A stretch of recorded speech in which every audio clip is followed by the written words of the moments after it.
বর্তমানে দার্জিলিং এর পরে সিকিম হচ্ছে বাঙালিদের অত্যন্ত পছন্দের একটি শৈল শহর। সেই সিকিমের মধ্যে নর্থ সিকিম বাঙালিদের অত্যন্ত পছন্দের একটি জায়গা। কারণ নর্থ সিকিম হলো সব থেকে ডেঞ্জারাস জায়গা, কিন্তু সব থেকে বিউটিফুল জায়গা। নর্থ সিকিম গেছিলাম আমরা এপ্রিল মাসে, করেছিলাম একটা বাজেট ফ্রেন্ডলি ট্যুর। মাত্র মাথাপিছু ৩,০০০ টাকার ২ রাত ৩ দিনের লাচুং অর্থাৎ নর্থ সিকিমের ট্যুর প্যাকেজটা আমরা নিয়েছিলাম।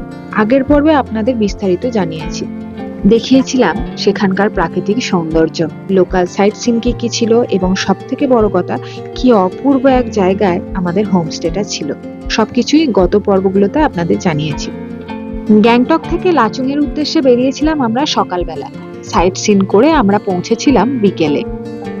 তিস্তার ধারে বসে একান্তে সময় কাটানো সহ সেখানকার প্রাকৃতিক সৌন্দর্য গত পর্বের ভিডিওতে আপনাদের দেখিয়েছি, লিংক ডেসক্রিপশন বক্সে দেওয়া রইল।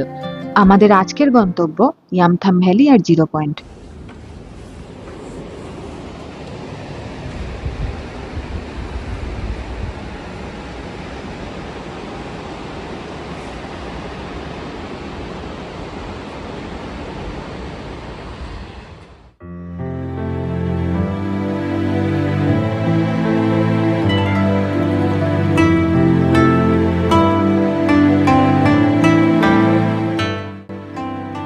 Good morning from Lachung. বাজে এখন সকাল 7টা। ওয়েদারটা ভীষণই ভালো, খুব ভালো রোদ উঠেছে, আর তার উপরে বাইরের ভিউটা এত সুন্দর। কালকে তো সন্ধ্যেবেলা অতটা বুঝতে পারিনি, পুরো মেঘে ঢাকা ছিল। এখন মেঘটা তুলনামূলকভাবে অনেকটাই কম আছে, আর উপরের পাহাড়গুলো পুরো বরফে ঢাকা। আপনাদের দেখাচ্ছি, দেখুন, মানে এত সুন্দর লাগছে। আর রোদটা পড়েছে একদম, মানে চকচক চকচক করছে, দারুণ লাগছে দেখতে।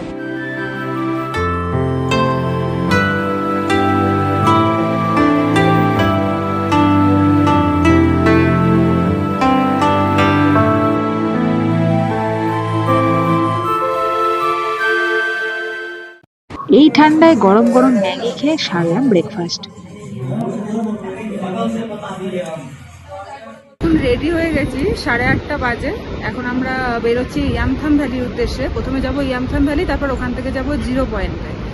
তো জিরো পয়েন্টে বরফ তো আছে প্রচুর শুনছি, দেখা যাক, এখন যাওয়া যাক। ওদিকে তাড়া দিচ্ছে, আমাদের দেরি হয়ে গেছে অলরেডি। আচ্ছা, এবারে কয়েকটা কথা আপনাদের বলে রাখি। জিরো পয়েন্ট, কাটাও, এইসব জায়গায় যাওয়ার জন্য আলাদা করে গাড়িকে পেমেন্ট করতে হয়। আমরা যেহেতু দুজন ছিলাম, ওই জন্য আমরা শেয়ার গাড়িটাই বেছে নিয়েছিলাম। কারণ দুজন মিলে একটা বড় গাড়ি করে যাওয়ার আমাদের কাছে অনেকটাই খরচা সাপেক্ষ মনে হয়েছে। কারণ বড় গাড়ি ছাড়া উপরে যাওয়া যায় না, আর বড় গাড়ি মিনিমাম 4,000 থেকে 4,500 টাকা নেয়। আমরা যেহেতু শেয়ার গাড়ি করে এসেছি গ্যাংটক থেকে, আমরা দুজন ছাড়াও আরো গাড়িতে 8 জন ছিল। মাথা পিছু 400 টাকা করে পড়লো এই জিরো পয়েন্টে যেতে।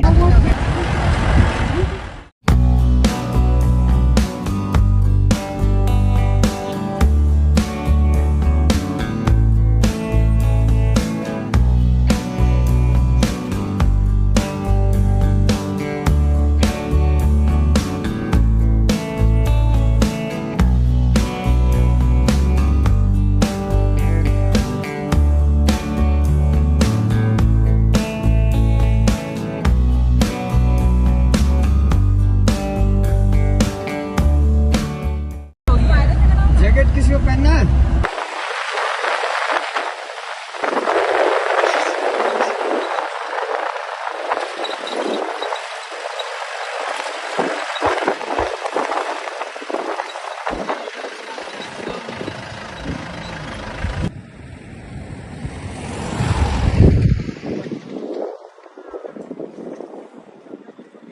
ইয়ামথাম ভ্যালি যাওয়ার পথে আমরা এখন একটা দোকানে দাঁড়ালাম। এখানে আমরা একটু চা খাবো, আর জ্যাকেট, জুতো এগুলো ভাড়া করতে হবে, কারণ ওপরে বরফ আছে। আর এই দোকানের বাইরে থেকে বাইরের ভিউটা দেখাচ্ছি, দেখুন কি অপূর্ব, মানে আমি বলবো কি, সৌন্দর্য দেখেই মুগ্ধ হয়ে যাচ্ছি।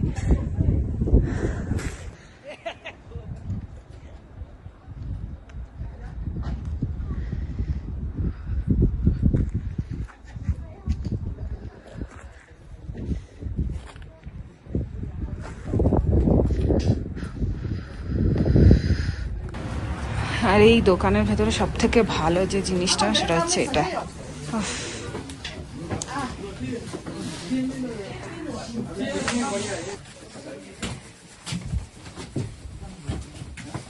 তো আর জ্যাকেট ভাড়া করে নিলাম, এগুলো সব 300 টাকা করে নিলাম, জ্যাকেট আর জুতো।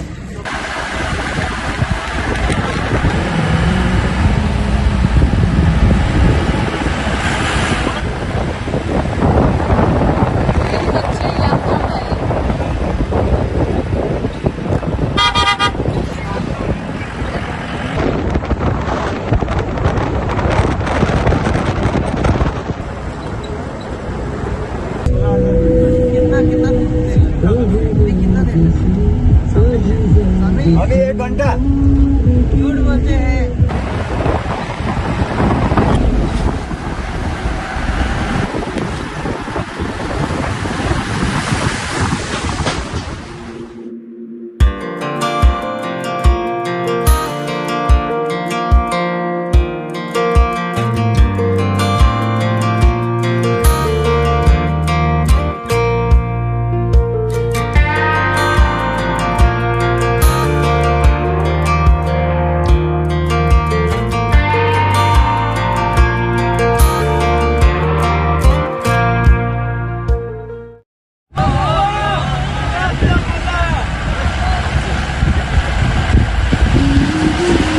জিরো পয়েন্টে 12 মাসই বরফ থাকে এরকমটা শুনেছিলাম, তবে জিরো পয়েন্টে যাওয়ার পথে রাস্তাতেই যে এত বরফ পাবো এটা আশা করিনি।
এক সেকেন্ড।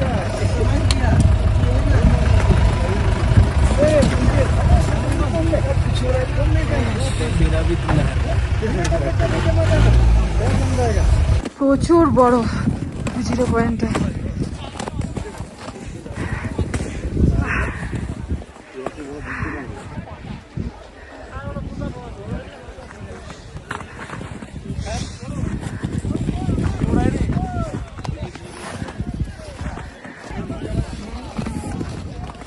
ফাইনালি আমরা 16,000 ফুট উপরে জিরো পয়েন্টে চলে এসেছি। প্রচুর বরফ, প্রচুর বরফ, দারুণ লাগছে।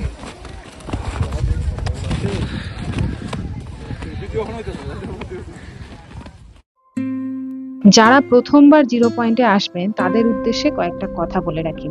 অক্সিজেন ক্যান দেখবেন বাজরা ট্যাক্সি স্ট্যান্ড, মানে যেখান থেকে নর্থ সিকিম আসার গাড়িগুলো ছাড়ে সেখানেই বিক্রি হয়। সেখান থেকে কিনে নিলে তুলনামূলকভাবে অনেকটাই সস্তা পড়ে, ক্যানগুলো 250 থেকে 200 টাকা মতো নেয়। তবে আমরা ক্যান কিনিনি, কারণ আমাদের নিজেদের উপর কনফিডেন্ট ছিল যে সেরকম কিছু আমরা মানে লাফালাফি ঝাপাঝাপি যেগুলো আর কি করা উচিত নয় সেগুলো আমরা করবো না। এবং সবচেয়ে বড় কথা, উপরেও ক্যান অ্যাভেলেবেল, যদিও দামটা একটু বেশি নেয়। আমরা কর্পূর সঙ্গে সবসময় রেখেছিলাম, আর অবশ্যই কফি খেয়েছিলাম অনেকবার করে, ব্ল্যাক কফি, ওইটাই আমাদেরকে বলতে পারেন বাঁচিয়ে রেখেছিল। কিছু হওয়ার সেরকম কথা নয়, যদি না আপনারা মানে খুব লাফালাফি করেন, দৌড়াদৌড়ি করেন, তাহলে কিছু হওয়ার কথা নয়। তবে একটু বয়স্ক যারা যাবেন তারা আমার মনে হয় একটা অক্সিজেন ক্যান সঙ্গে রাখাই ভালো। এমনিতে এখানকার সৌন্দর্য অসাধারণ। वो तो सुई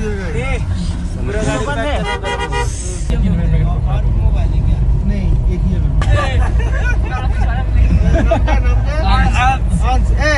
অনসেট পেছন থেকে কেটে বেরোলো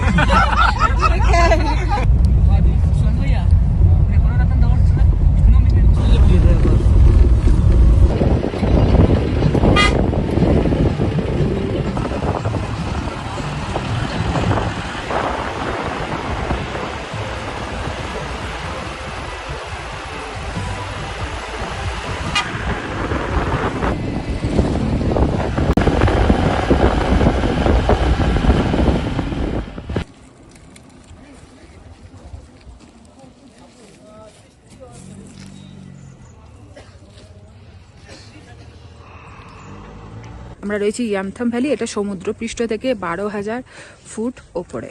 আমরা জিরো পয়েন্টে যাওয়ার সময় ইয়ামথাম ভ্যালিতে আর দাঁড়াইনি, কারণ আমরা জানি ওখানে টাইমটা বেশি লাগবে, যার জন্য জিরো পয়েন্টে আগে ঘুরে এলাম।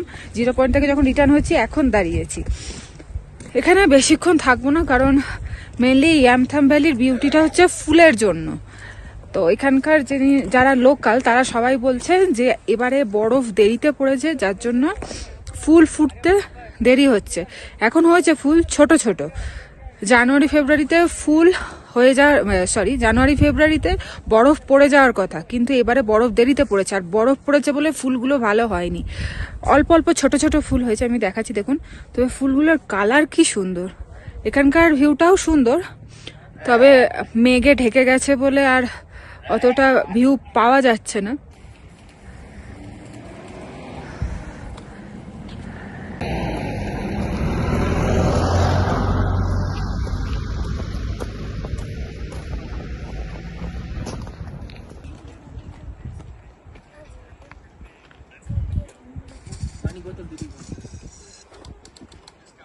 অল্প অল্প ফুল হয়ে রয়েছে।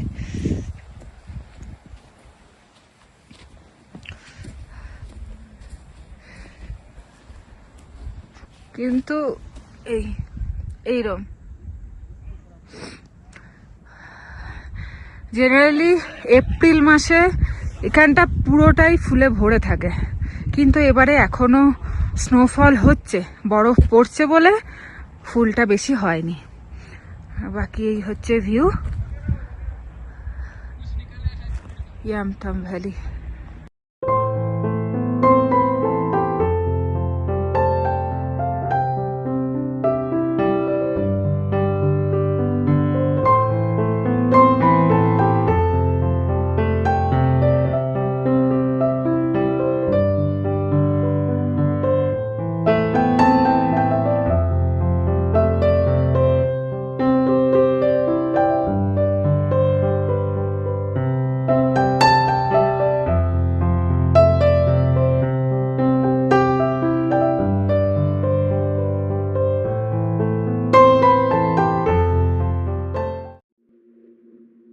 নর্থ সিকিমের জিরো পয়েন্টের সম্পর্কে তো সবাই জানেন, কিন্তু কাটাও বলেও একটি অপূর্ব সুন্দর জায়গা আছে যার সম্বন্ধে খুব কম মানুষই জানেন। সেই জায়গার সৌন্দর্য ভাষায় বর্ণনা করা সত্যিই খুব কঠিন। খুব শীঘ্রই ফিরে আসছি আমাদের কাটাও ভ্রমণের অভিজ্ঞতা নিয়ে। দেখা হচ্ছে তাহলে পরের ভিডিওতে। সবাই ভালো থাকবেন, সুস্থ থাকবেন।